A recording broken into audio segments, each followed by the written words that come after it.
2, 1. Boom! And welcome to Did You Know?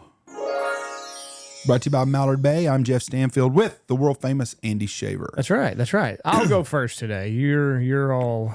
You can get your thoughts in order. Okay, so I got a couple small ones today. Okay. First, stock market's all topsy-turvy. We got the tariffs and everything. So here is a breakdown of the worst days in stock market history. That's what I'm doing them on. Is it really? No. Oh. Go ahead. I thought about that, though. So the first one, Wall Street crash of 1929. Black Thursday, October 24th, 1929. A record 12.9 million shares were traded, and then that started the slide. That was followed by Black Monday, October 28th. The Dow fell 12%. And then Black Tuesday, there's a couple bad days in a row right there, the Dow fell another 11.7%. The cause was excessive speculation during the Roaring '20s, margin buying, and economic weaknesses like overproduction and low wages. This crash marked the beginning of the Great Depression. So just a couple of days ago, the Dow fell like 5%. So it's going up today. Is it? Yeah, I just saw it.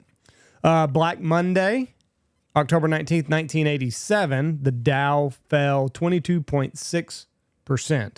508 points. 1997, the Dow Jones dropped 7.18%, 554 points. The financial crisis in Asia is what led to that one in 1997. The Dow fell in 2008, 777 points, or 6.98%, its largest point drop at the time. The cause of that was the Lehman Brothers and the rejection of the $700 billion bailout plan. Black Monday in 11, the Dow fell 634 points. 2020, we all remember that one, fell 12, almost 13%, or almost 3,000 points. Then 2025, just a couple days ago, the Dow fell 1,400 points, 3.5% on April 3rd, and then 1,600 points, 4.9% on April 4th. But it's always rebounded. So yeah, just don't take your money out right now. You hadn't lost any money if you don't sell. You've lost paper numbers. Is all you've lost. Well, not even that. I mean, it's just hold on to fake it. money. Yeah, I mean, it'll come back. I mean, people are like, well, it's not real fake. It's my retirement. Unless you're retiring tomorrow and we're going to buy something, you don't leave lose it there until you sell it. That's right. Ron Stanfield died with no money, but he always told me that. You hadn't lost it if you hadn't sold it. That's right. Top 9 laws that sound fake but are 100% real.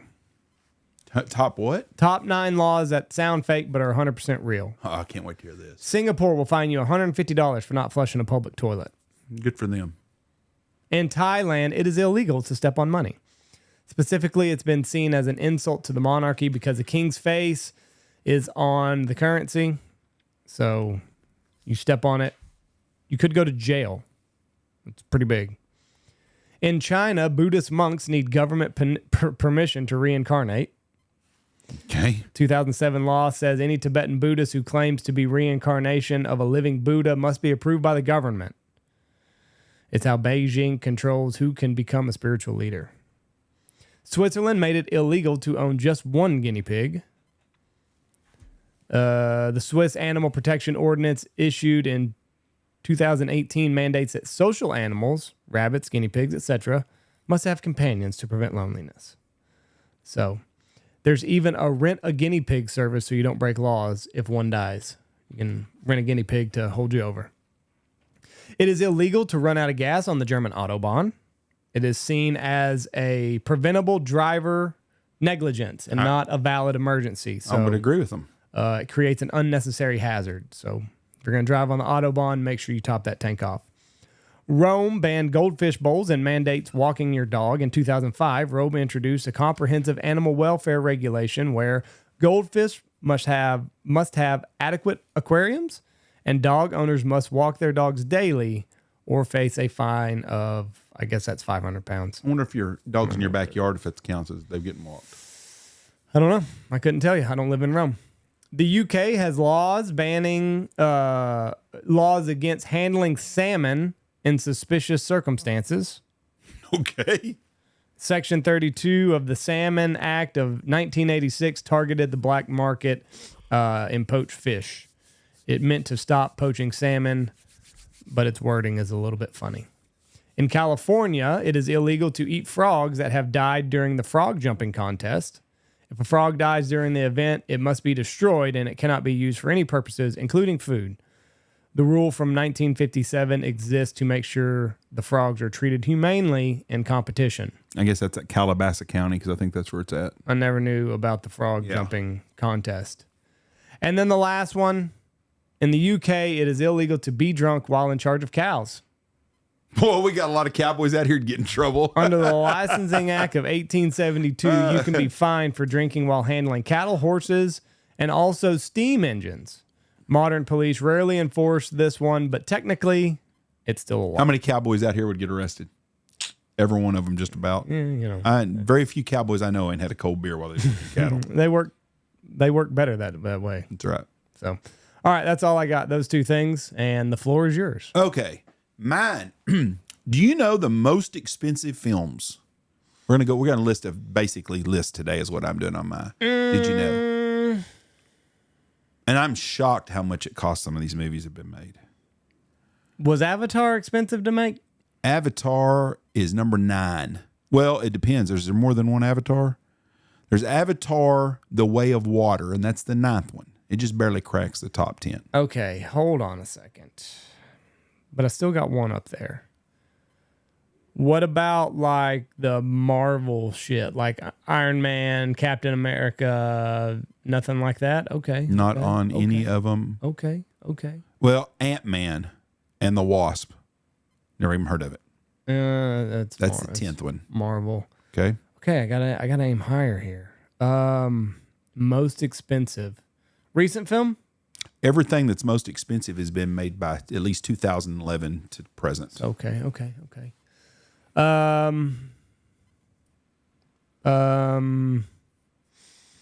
It's got to be something that has a lot of like CGI shit. You think that costs more than CGI costs more than doing actual action stuff? Well, why else would Avatar be on there and Ant-Man and shit? I don't. Is Ant-Man also a? Yeah. Oh, I don't watch that. Transformers. No. Okay. Not even know where I can even find a Transformers. Damn it. All right. I quit. Okay. Star Wars: The Force Awakens. That's number 1. $447 million, almost $500 million. That's all CGI shit. Don't they have people acting though? Nah, not in 2011. No, that was made in 2015. In 2015. They didn't have they had people though. Not many. Okay. Number 2, Jurassic World. Definitely gonna have some CGI. CGI. Okay. Star Wars: The Rise of Skywalker in 2019 is 3rd. They must make a bunch of money. That's what I'm thinking. If you're spending $500 million, you must be bringing in $1 billion. Okay. What was the first one? Star Wars: The Force Awakens. You gonna see how much money they brought in? Force Awakens? Mm-hmm. It tells you how big of Star Wars fans we are. We don't even. Come on, Chat GPT. Did Steven Spielberg do the Star Wars, or is that George Lucas? George Lucas, right? $2 billion. Okay, well, that's a good investment then. Worldwide. Okay. Number 3 is another Star Wars. 4 is Fast X. I don't even know what that is. Yeah. It's Fast and the Furious. Okay. $379 million to make it. Pirates of the Caribbean on Stranger Tides cost $379 million. They paid Johnny Depp probably $100 million though for that, didn't they? Okay. Avengers, number 6, and Avengers number 7. Age of Ultron and Endgame. That's what I meant by like Marvels. Okay, well that's Avengers. I didn't know that was a Marvel stuff. Yeah, it's got like everybody. It's got like the Hulk. It's got Iron Man. It's got Thor. It's like a collaboration type thing. Doctor Strange in the Multiverse of Madness. Never seen it. Never heard of it. Avatar's 9. Ant-Man is 10. Now, Indiana Jones and the Dial of Destiny is $326 million. Is Harrison Ford still playing in those? What and what? Indiana Jones and the Dial of Destiny. Yeah. He's still in that. Yeah. Damn, he's getting to be 80 years old probably.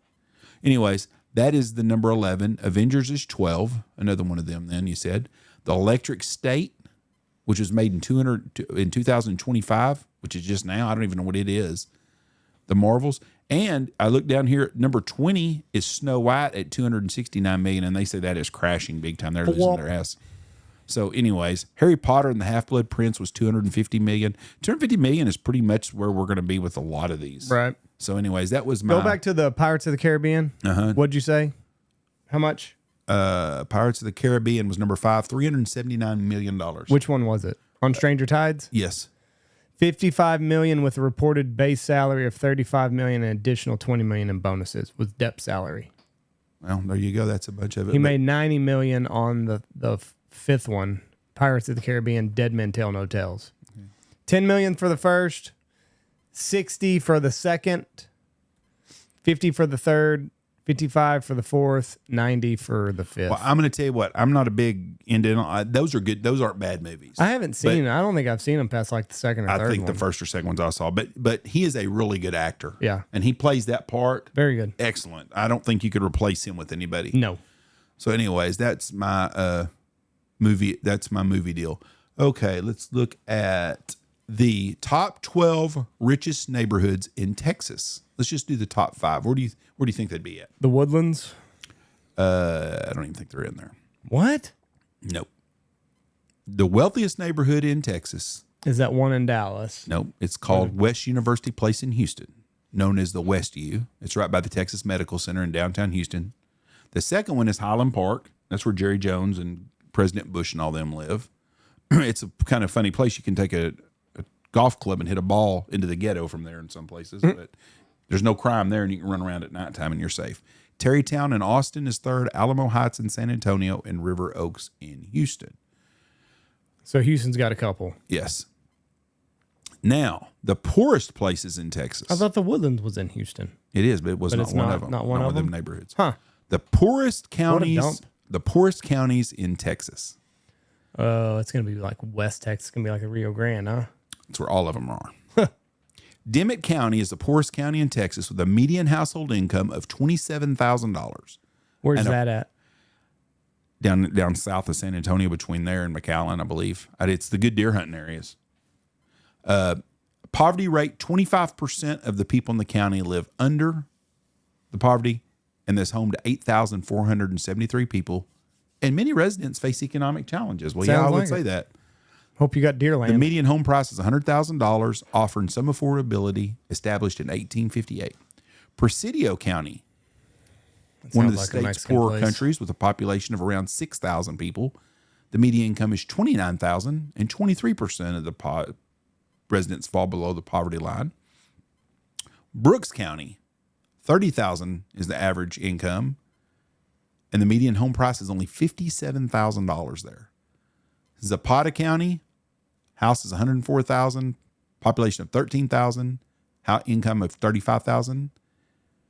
And then there's one I was looking at here, was pretty interesting to see. Cameron County is right down around Padre Island, 47,000, the poverty rate of 22%. So anyways, that was the poorest counties in the deal. But I wanted to get to this. Yeah, there we go. The top 10 richest neighborhoods in America. That's what I wanted to get at. Where do you think the richest neighborhood is in the United States? Washington, D.C. Nope.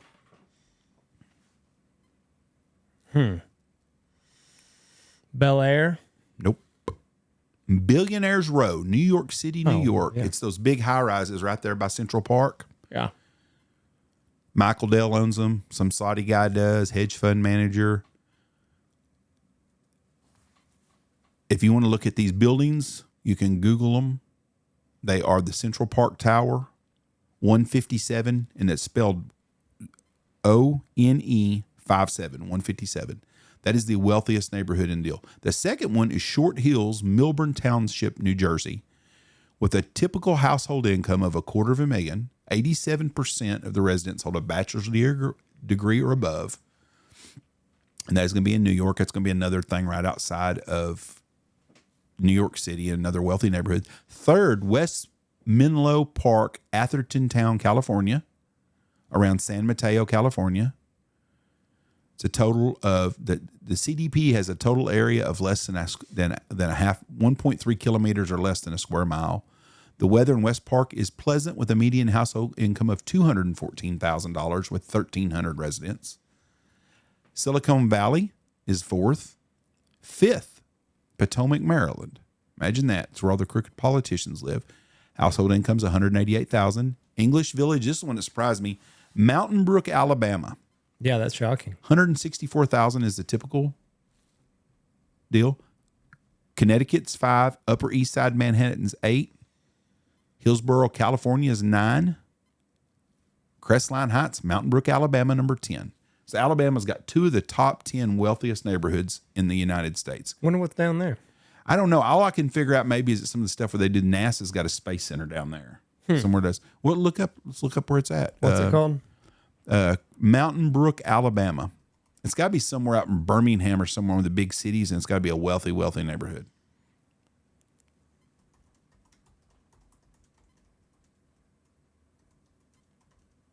%50 of the people that live in that neighborhood have college degrees.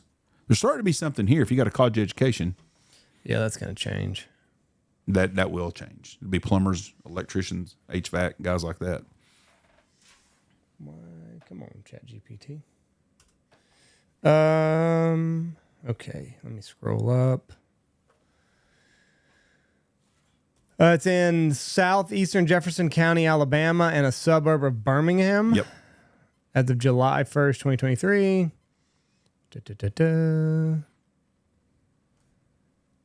According to data in 2021, Mountain Brook had a population of 22,000 with a median age of 41.9.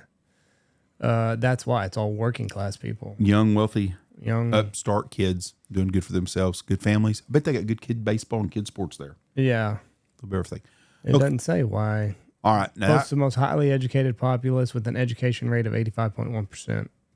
Okay, now, I'm going to close this out with, I've done Texas, the poorest place in the United States. Where do you think it is? Somewhere in New Mexico. No, but after reading this, now I know why these are the lowest, the cheapest places in the world when it goes by the amount of income coming in. Wheeler County, Georgia. $24,000 is the per capita. But guess what's there? Nothing. Wheeler Correctional Facility. Oh. Crowley County, Colorado, $25,000. Location of Crowley County Prison. Do they count prisoners that are making zero? I'm assuming that's what they did. Union County, Florida, Union County Correctional. Now, I think that though, but here we go now. Madison County, Idaho, less than $30,000 a year per capita. Location, probably don't need much. Brigham Young University. So that kind of surprised me. But other places got correctional prisons, every one of them. But Texas has got one, number 10, Starr County, and the rest of them are going to be Georgia, Colorado, Florida, Idaho, Kentucky, Pennsylvania, Tennessee, Arkansas, Georgia, Texas, Florida, Tennessee, Ohio, Kentucky, Georgia. If you notice something, they're all red states. Until we get to New Mexico. Might just move myself to Mountain Brooks, Alabama. It's a beautiful place, isn't it? They say it's a beautiful place. Very quaint. Yeah, and Birmingham's one of the roughest cities in America. Yeah. It's a terrible town. I mean, terrible. Horrible. A lot of crime there. Yeah. Anyways, that's our Did You Know for this week. Thank y'all for listening to us. God bless you and have a wonderful, wonderful weekend. Bye. Love you. Bye.